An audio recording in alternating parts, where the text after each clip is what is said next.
Do you want to be cool and popular with the ladies? Well, if you do, I don't have the answer for you.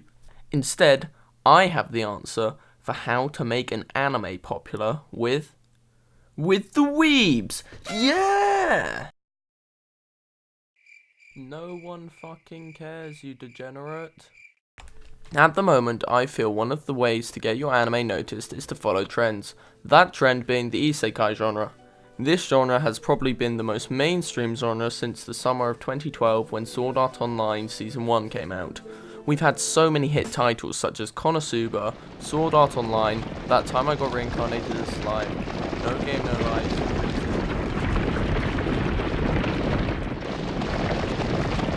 Oh my god, help! So after the tidal wave of shows, I think you get where I'm coming from.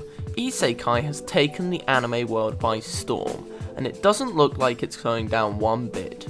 Now, following trends isn't necessarily a bad thing, as some people might say it is. Sure, it's not very original, but if you're trying to make an anime become popular, it's definitely one of the routes to take. I'd also say it's the safest route on this list to take, as it's the most likely not to go horribly wrong. Now, on to number 2, going against the trends. Hold up. I see you. Yes, you. Before you start typing in the comments, but Ick, when you said following trends is the way to get noticed, hear me out, okay? Going against trends can help get an anime popular too. We've had some excellent examples within the past couple of years going against the trends. Take one of my favourite shows, Megalo Box. Basically, it's a show about boxing and how boxing's evolved for people to wear these mechanical exoskeletons called gears. The main protagonist boxes without gear, going against the modern trends. This is exactly what the anime does too. It has more of a 90s feel to it in the way the animation and music are rather gritty. They feel unpolished and old in a way, which I think made the show stick out within the shows of 2018.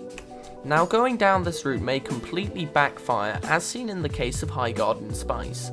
I know it hasn't been released yet, but just looking at the community's reaction, you can tell that it probably won't succeed, and this is most likely due to it trying to break anime norms with its animation style, which makes it feel more like a cartoon rather than anime.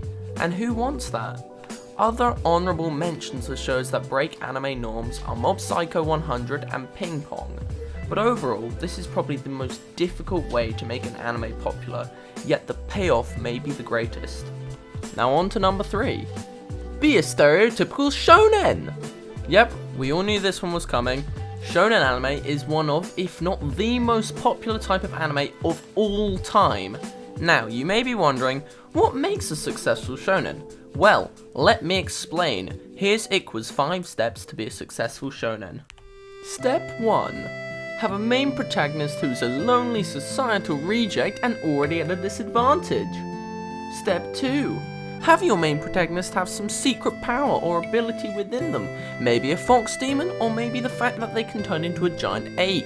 Step 3. Give your protagonist a goal which they will inevitably achieve. Step 4. Make your protagonist achieve their goal. And step 5. Make the protagonist have kids so the endless cycle continues. Ha ha ha ha ha. By the way, that was a joke before all shonen degenerates come at me. The main point about this section though is if you're able to do a shonen right, it will become a success. Current examples of this, I feel, are My Hero Academia and Black Clover, as they have managed to be good shonen anime and they are probably some of the most popular shows out in the current day and age.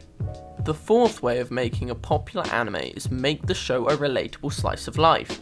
Now this one may seem very obvious, but so many shows fail to grasp it. If your story is meant to be a slice of life and your characters and scenarios are not relatable in any shape or form, of course your anime is going to fail.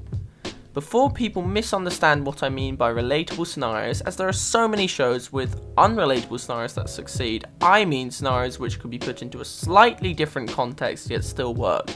A primary example of this would be Domestic Girlfriend. The reason it works is because sure, not all of us will fall in love with our sensei, sister, teacher thingy, but eventually most of us will fall in love. Like that's ever gonna happen. Domestic Girlfriend is less about weird semi-incestual relationships, but more about how to cope with the struggles of relationships and what to do if they go wrong. This then makes it relatable for the viewer, and they end up watching a show that they would never have even dreamed about watching. The point is, if an anime is able to entice the viewer and make them relate to the show and the scenarios, even if they aren't 100% the same, the anime will definitely be a success. A great success! And last but not least, number 5. Fan service! Because when it comes down to it, we're all just a bunch of degenerate weebs who love a bit of action, even if we never get to experience it. We've got big ones, we've got little ones, we even have traps, which aren't fucking gay. Sorry about that. The point is, anime can give you anything in your wildest dreams, and if an anime does that, it will be popular. And speaking of being popular, you're popular with me if you've made it this far into the video. Now, after that amazing rundown on how to make an anime popular, I'd like to say thank you all for joining me in today's episode, and hopefully you stick around and watch some more of my videos. Also, I'd really appreciate it if you could maybe leave a like, comment, or maybe subscribe. That would really help me out a lot. But anyway, I'll see you all in the next video. Ikwa out.